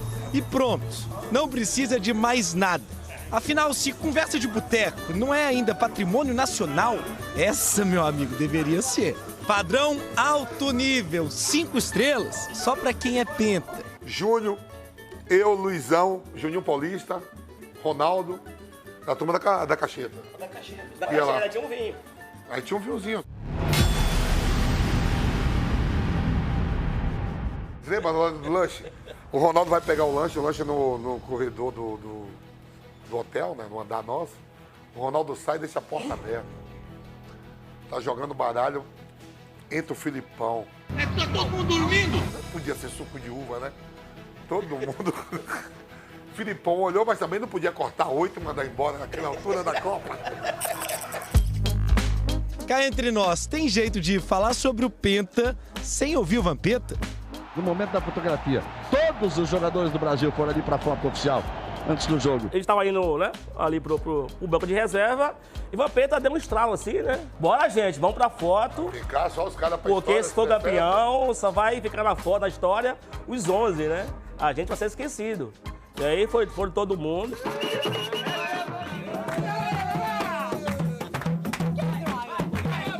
Eu sou o Júnior e também sou Penta. Júnior de Palmeiras, São Paulo, Parma, não teve uma carreira muito longa na seleção.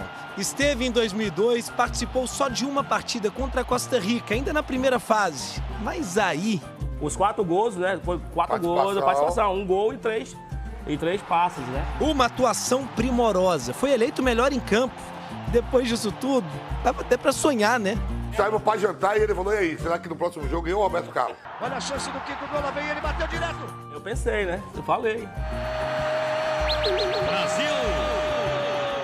Eu falei, calma que o dinheiro é igual pra todo mundo. Mas... Se perder, perde quem jogou. Se ser campeão é todos nós, por isso que estamos aqui.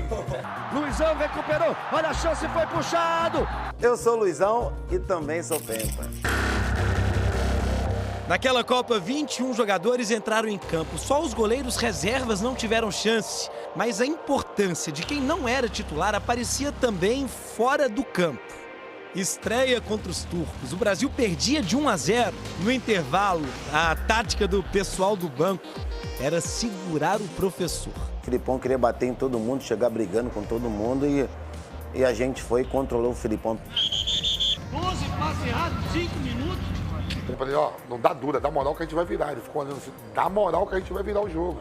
Não vai chegar rasgando. Ele ficou olhando assim, pô, dá moral que a gente vai virar. Ele conta isso no livro. E não é que deu certo? A virada veio com Luizão e Vampeta em campo no segundo tempo. Perna esquerda, partiu o Rivaldo, bateu, gol, gol, gol, gol! E a seleção vive um drama. Os jogadores foram conhecer o campo da batalha de logo mais e, de repente, ficamos sem o nosso capitão. O Emerson machucou, o Vampeta achou que ia jogar.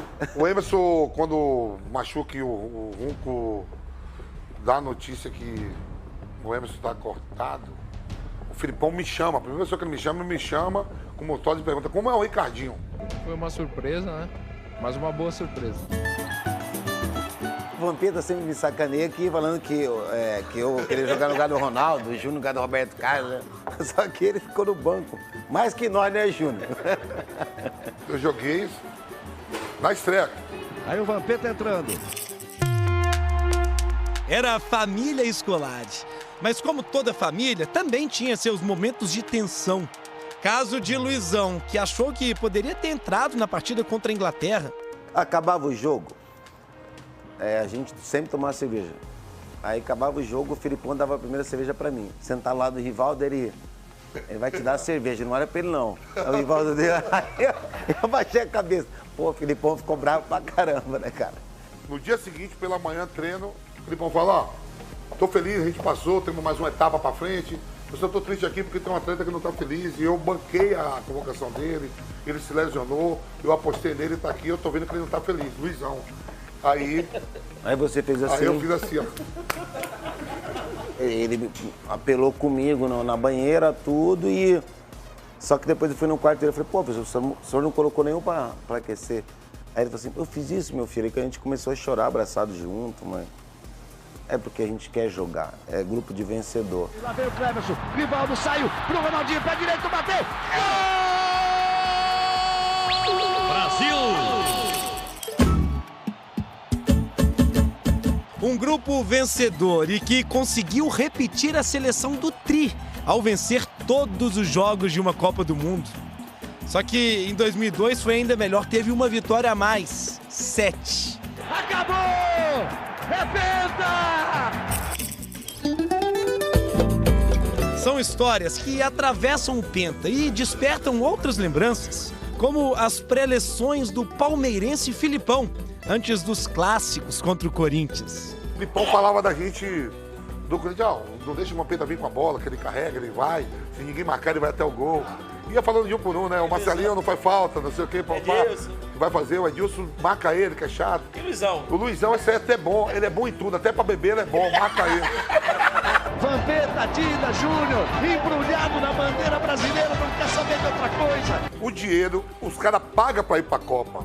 Aquele dinheiro pra mim, ó, não valeu de nada, porque eu fui uma Copa do Mundo e nós fomos campeões. Aí está, em cima do pódio, pra que o mundo inteiro veja. Então não foi o bem material, Isso ficou pra história. Aí você vai falar assim, tira proveito, tiramos até hoje, que estamos aqui nós três conversando com você. E cada um quer dar um beijo, cada um quer um pedacinho, cada um quer ter seu momento. A gente se encontra, pode ser aqui, pode ser jogando bola que a gente joga lá no União dos Operários, na Vila Maria, pode ir em qualquer lugar, a gente sempre tá na mesma resenha contando, e eu acho que Deus permita que a gente possa ficar velho na mesma amizade, e a gente vai contar esses cabelos brancos, cara. Verdade. É pentacampeão mundial no futebol brasileiro. Brasil!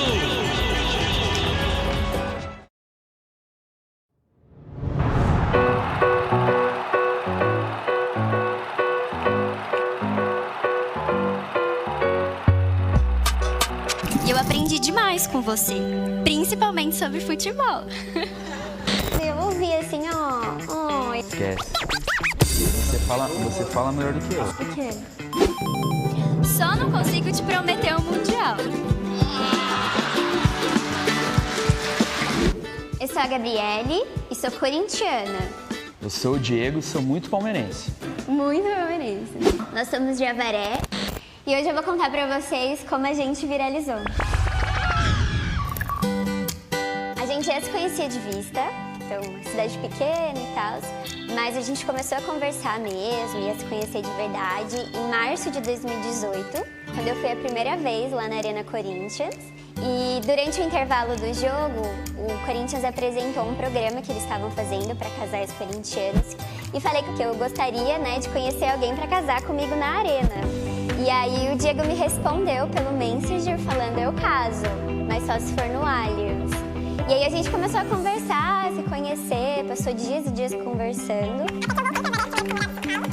Até que eu voltei para Avaré, porque na época eu morava em São Paulo. E aí a gente se viu pessoalmente e desde então a gente tá junto.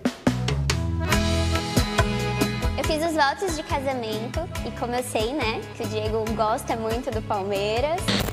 E por isso... Quando ela falou no voto, assim, que ela... Por isso, eu achei que ela ia falar que ela ia virar palmeirense. Aí, do nada, ela começou a falar do Abel. Eu te prometo ser como o Abel Ferreira, te ajudando a ser o melhor que você possa ser, vencendo cada desafio e também me mantendo ao seu lado, mesmo nos momentos não tão felizes. O Dudu nessa analogia. E eu te prometo ser como o Dudu, aquele que te dá tudo de si no campo e mesmo quando tá cansado, não joga a toalha e insiste na vitória. Mas você brincou no final. Brinquei no final. Só não consigo te prometer o Mundial.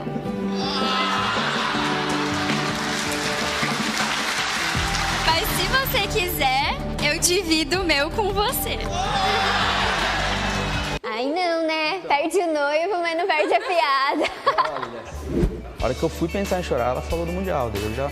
Foi lindo e engraçado ao mesmo tempo. A gente estava em Pernambuco, em Porto de Galinhas, e aí eu recebia várias mensagens. Olha que chegou no meu grupo de WhatsApp, Gabi, seu vídeo e tal. Aí de repente, a hora que a gente viu, já tava nos fios da vida do Instagram. Viralizou.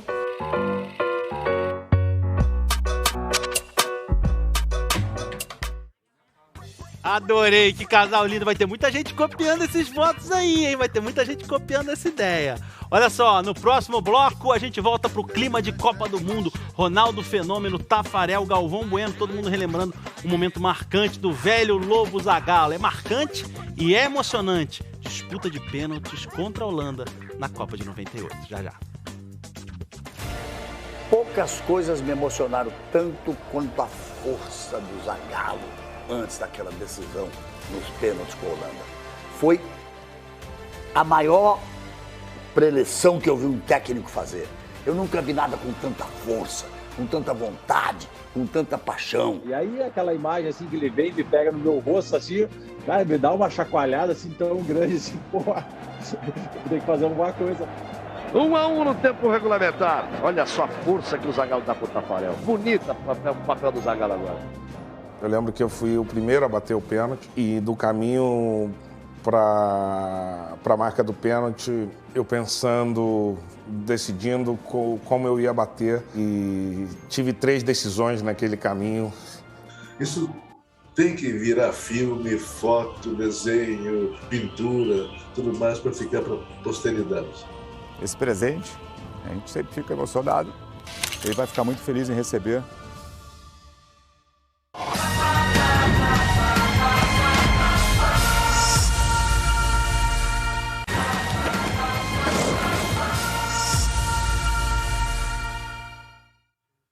O Esporte Espetacular está de volta, ao vivo nesse domingo, e desde ontem à noite a gente está acompanhando os desdobramentos da tragédia num estádio na Indonésia, uma das maiores do futebol mundial. 174 pessoas morreram e outras centenas ficaram feridas numa batalha campal no estádio Kanjuruhan, em Malang, a 800 quilômetros da capital Jacarta. O Arema, time da casa, perdeu o clássico contra o Persebaya pela primeira divisão local. A polícia tentou conter a confusão com gás lacrimogênio. As mortes foram provocadas por pisoteamento e sufocamento.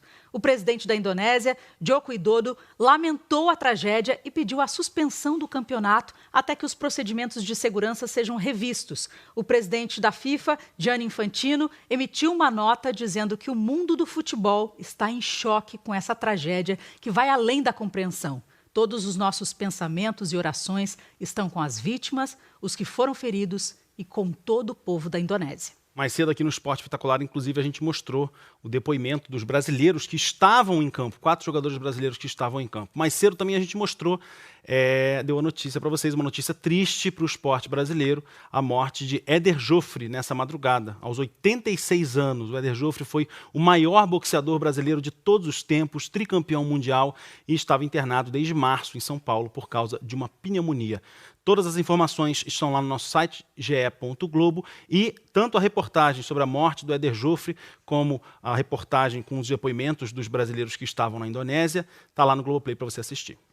Seguinte, já estamos em outubro, então agora dá pra falar, hein? Mês que vem tem Copa do Mundo e a gente vai estar lá no Catar, olha só, gente. Bom, ninguém melhor do que ele pra falar de Copa do Mundo. Zagallo, o único tetracampeão do mundo. Pois é, agora a gente vai ver no nosso quadro aquele lance, Ronaldo Fenômeno, Tafarel, Galvão Bueno e uma surpresa pro Zagallo. Na ponta de uma lapiseira, um momento pode virar arte. A lembrança se eterniza de uma história cheia de energia. Vamos acreditar, hein? Vamos acreditar, Ronaldo, vamos acreditar, hein? Todo o vigor de uma lenda do futebol é capaz de ficar gravado na memória, mesmo em um lance fora do jogo. Olha só a força que o Zagallo dá pro Tafarel. Bonita o papel do Zagallo agora. Nós vamos ganhar. Acreditem, nós vamos ganhar. E aí aquela imagem assim que ele vem, me pega no meu rosto assim, cara, me dá uma chacoalhada assim tão grande assim, porra, eu tenho que fazer alguma coisa. Só alguém como ele consegue se destacar, mesmo sem jogar, numa semifinal de Copa do Mundo. Vamos lá, irmão, vamos acreditar, hein?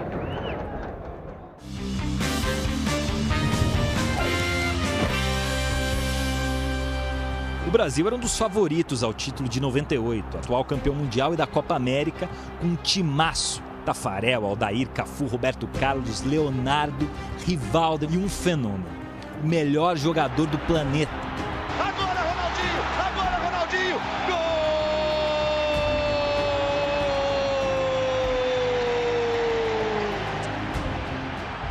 A Copa foi dura. Primeira fase com 2 vitórias, uma derrota. Um jogo tranquilo contra o Chile nas oitavas. E uma Dinamarca que quase complicou as coisas nas quartas. E aí veio a Holanda na semifinal. A seleção fez um jogo muito superior, com chances criadas e desperdiçadas. Ronaldo, cara a cara, não conseguiu finalizar. Depois das pedaladas de Denilson, Rivaldo perdeu uma grande chance. Mas deu um passe para Ronaldo, que era Ronaldinho ainda. O fenômeno superou a marcação de Cocu para fazer 1-0 para o Brasil.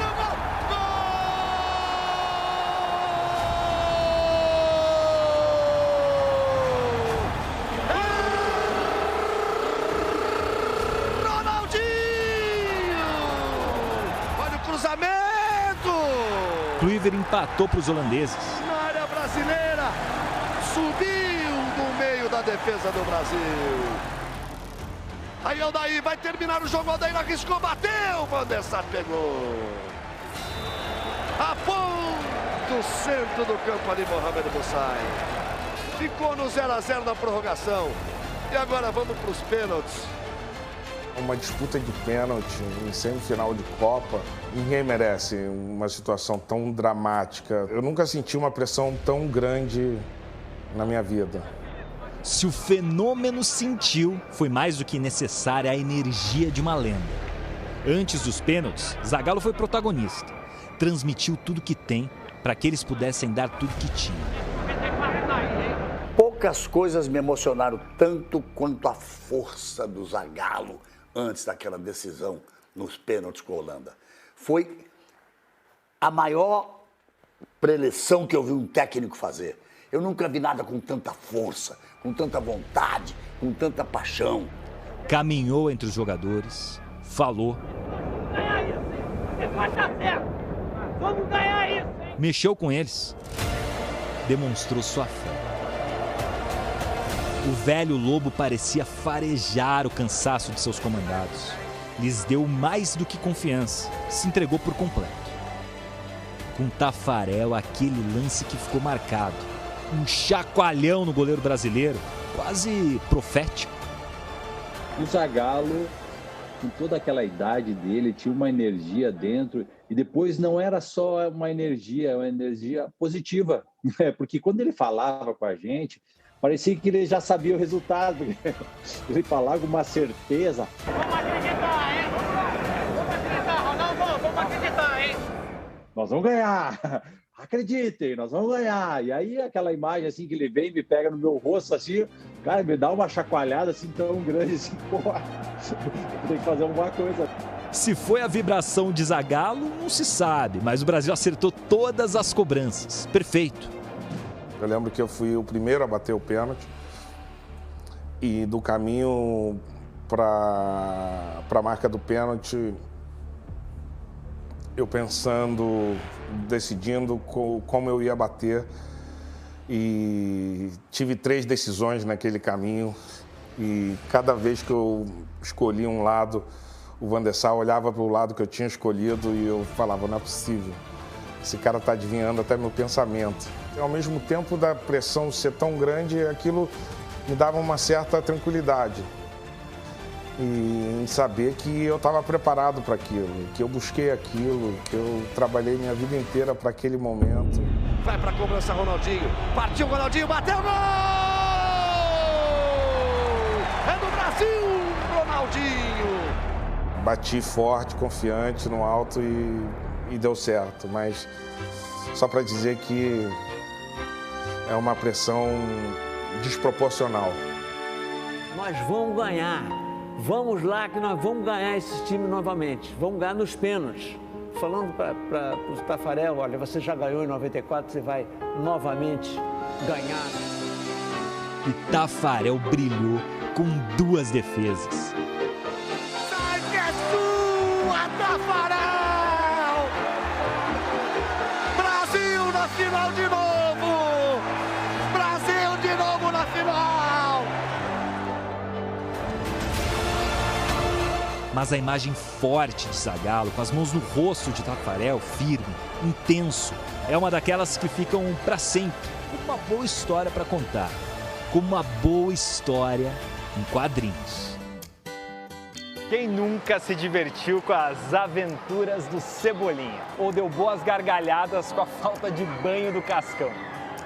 E toda a fome da Magali, hein? Sempre foi motivo de muitas brincadeiras, né? E todo o carisma da Mônica, que liderou histórias que acompanharam as vidas de milhões de brasileiros por gerações. Só quem criou toda essa turma é capaz de botar no papel aquele lance de um jeito um pouco mais carinhoso. Algo que só Maurício de Souza poderia fazer. A expressão do Zagallo, como é que tá lá? Bonitinho, né? Tá paternal. Né? Paternal com carinho. Achamos que dava para fazer uma ilustração não tão forte, agressiva, devia ser uma coisa mais suave, mais fofinha, mais carinhosa, que era o que estava passando o Zagallo para o Taffarel. E deu certo, né? A energia que nasce das pessoas e da necessidade de trabalharem junto por um objetivo, isso tem que virar filme, foto, desenho, pintura, tudo mais para ficar para a posteridade. Essa charge é maravilhosa. Ela me emociona. Eu amo Zagallo. E para a posteridade, o desenho virou quadro, o quadro virou presente, que virou emoção. Uma recordação que a gente tem, o meu pai vibrando com o Taffarel, dando força para ele agarrar o pênalti. E depois acabou concluindo e eu estou aqui recebendo esse presente. A gente sempre fica emocionado quando se fala de uma pessoa do meu pai. E até por acaso estou aqui ó, com um casaco de 98 que ele estava abraçando o Taffarel. E ele vai ficar muito feliz em receber. Zagallo é a essência da Copa do Mundo, o único que conquistou 4, 2 como jogador, uma como técnico, outra como auxiliar. Entregou sua vida ao futebol e o Brasil desfrutou desse presente. Mesmo em uma Copa sem título, um lance que ficou para a história com a potência, a energia e a emoção que só ele é capaz de transmitir.